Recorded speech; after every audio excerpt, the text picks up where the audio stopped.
Hello students, I welcome you all for today's session. In this session, I'll be continuing with fourth chapter in sociology, which is about the types of society. Before starting with today's session, let us recall what we had studied in the previous two sessions under this particular lesson.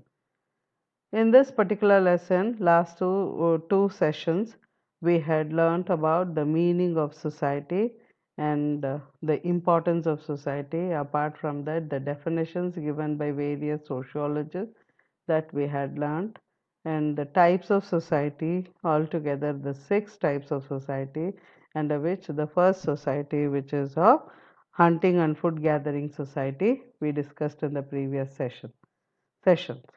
Um, in today's session, we will be discussing about the um, other types of society, which is of pastoral, nomadic society. Partially, the agricultural society will also be discussed because it is a very lengthy content.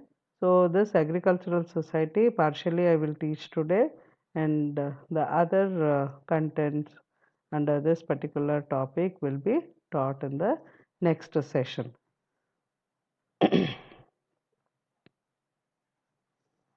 Here you can see the cattles which have been reared by the people. Okay, here a man who is sitting on the horseback is rearing these sheeps. This type of occupation has been identified as the pastoral farming, and people who belong to this pastoral farming have been identified as the pastoral society. Okay, the group of people who follow this cattle rearing have been identified as the pastoral society. This pastoral society have been found in the plains and plateaus, and as well as the grasslands, in the grasslands and foothills, like that. It is the second stage in the evolution of human society. The first stage we had discussed in the previous session, that is of hunting and food gathering society. The second one is of pastoral society. The process of engaging animals in a big group or huge uh, group, rearing of animals is known as the cattle rearing. Okay, the process of engaging in animal husbandry of cattle like sheep, goat, cow, and buffalo for general sustenance, that is living, for raising themselves. Okay, so is known as pastoral society. Try to understand the meaning. The process of engaging oneself in rearing the animals like sheep, goat, cow, and buffalo for general sustenance. Sustenance is nothing but living, is known as pastoral society. You should know the meaning of it. Sustenance is nothing but the living. It consists of several thousand people, not of very small group. It's a huge group. Okay. Cattle herding was a main occupation, as we had noticed in the picture. The society was under the leadership of single leader. This we know that a part of tending the cattle for sustenance, that is living, the members were engaged in fishing, hunting, and food gathering work. So, how the first society, what we had seen, that is hunting and food gathering society, the occupations which this hunting and food gathering society had followed, along with those um, occupations, this pastoral society continued with cattle herding, taking care of cattle too, in more in number. Okay, so one more additional occupation has been added to the um, group, that was of pastoral farming, along with fishing, hunting, and food gathering, which was being followed by the first uh, group of the society, that is of hunting and food gathering. So society, the first evolution of the society was of hunting and food gathering. So with their minimum requirements, this cattle rearing was also been added as one more occupation. So here, similar to the previous topic pictures you're seeing here, okay, in the plateaus and plain valley region, a person is rearing the cattles, sheep, and with their animals and the required things, they are moving from one place to another place. So such community have been, they will shift themselves from one place to another place. And they build the temporary tent houses and they rear their cattle. So this type of farming is known as the nomadic and the semi-nomadic societal occupation. Okay. Nomadic is nothing but moving people, shifting themselves from one place to another place with their cattle, um, is known as the nomadic community. So anthropologists who study about the human society, that is of sociologists, about the human evolution, the people, the uh, educated community, that is of anthropologists who study about the evolution of man. Okay, anthropologists are none another than the people who study about the evolution, who studies about the evolution of human society. So anthropologists had opined that only the pastoral societies as the nomadic society in the beginning, but later the version has been changed. Okay, and according to Encyclopedia Britannica, nomadic life is a type of life. That's it. It's a part and parcel of the cattle rearing community life.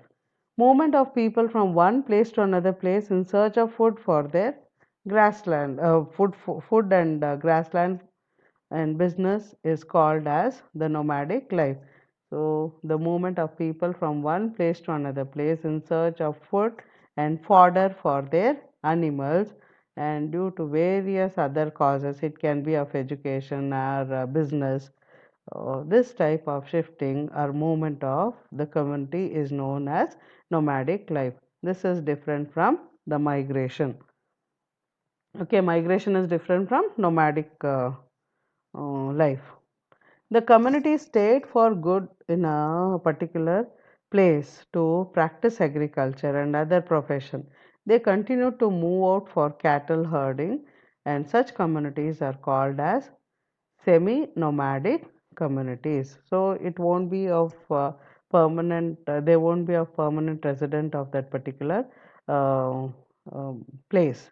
Okay, they'll keep moving from one place to another place according to the convenience and availability of food for themselves and also the fodder for their cattle.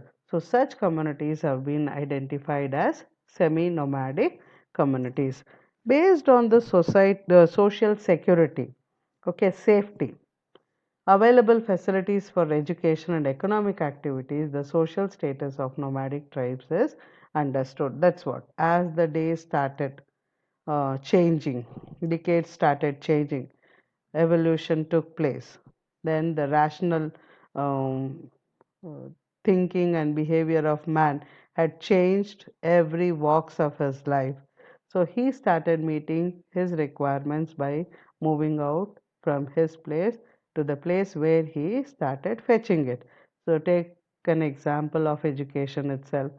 And the rural mass started migrating towards the urban mass, not only for the sake of education, even the employment opportunities and better economic activities to make his life bright. Okay, so this type of changes what man had brought within himself and within his community, it had become a part of this nomadic and the semi nomadic tribal communities. Okay, here you can see a boy who is rearing the cattle. Okay, it's in the grassland region, and cattle rearing. Then here, this man is preparing his land.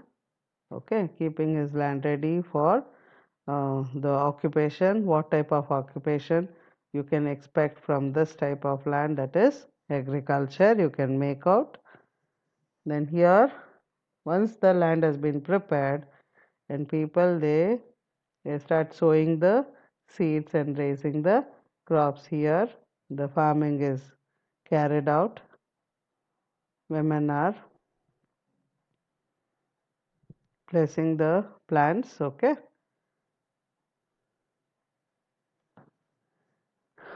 saplings.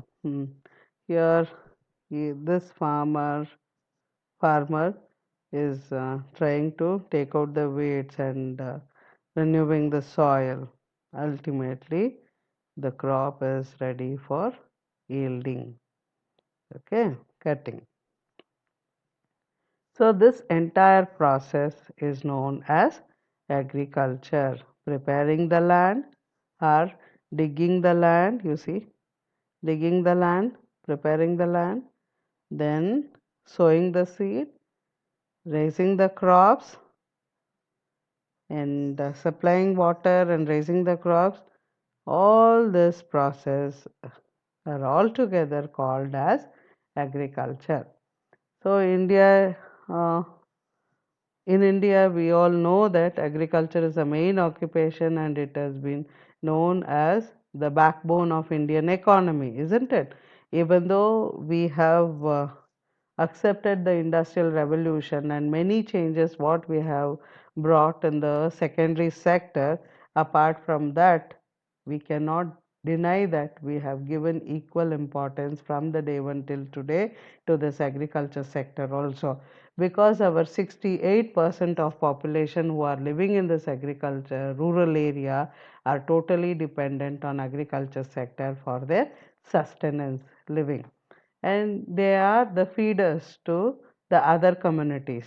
We all know that we cannot say that without agriculture we can survive in this world, because agriculture is the sector which gives food for us. At this stage of societal evolution change which took place, by then men started living a settled life on the banks of rivers, wherever the water source was there. In under civilization, definitely the history teacher would have told how the civilization has been raised on the banks of rivers. What was the purpose behind it? Okay, so water is the main source for all the living organisms or living beings on this earth. So man started having settled life on the banks of river, and he started raising crops. So that activity is known as agricultural activity, and people who followed this agricultural activity or occupation have been identified as the agricultural society. Okay, human beings left nomadic life and settled in place engaging in agriculture. This society is totally a village based society. Rural is nothing but village based society. Majority of the people who were engaged in agriculture were totally related, started doing the work related to this agriculture sector only. So you had seen before this content slide a boy who was rearing the cattle. So that cattle rearing had also become the part, had also became the part of agriculture sector. Okay, producing food primarily through agriculture is another important feature. Plow driven by the animals are used for agriculture. We all know that bullocks were being used to plow the land. As I told you, agriculture has been considered as the backbone of Indian economy. So, where do the 68% of people live? They live in village, so villages, and the importance of villages have been identified like this, that India is called as the land of villages and the agriculture.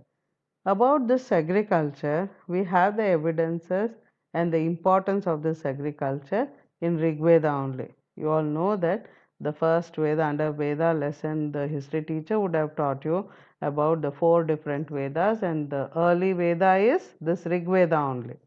Okay, around 3000 years before the Rig Veda emerged. And in this Rig Veda, we get the information about the agriculture sector and how the agriculture has been taken care by the villagers, and these villagers how they administered themselves and who was the head of the village. So the head of the village was Gramastha, which has been mentioned in Rig Veda. From the ancient source only we have seen the importance of agriculture sector.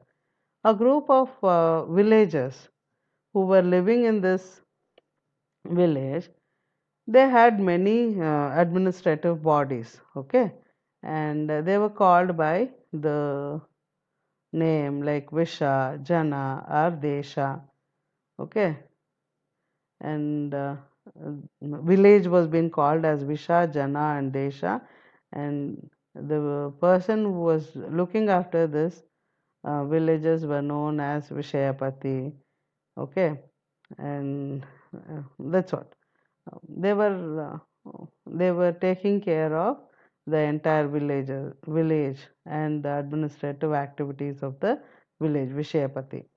When it comes to Mahabharata period, the head of the village was called as the Gramini, and this Gramini's evidence also we can see in later Vedic stage.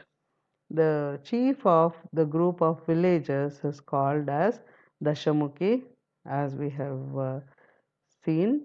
Dashamukhi is nothing but the person who is having the 10 different types of responsibility.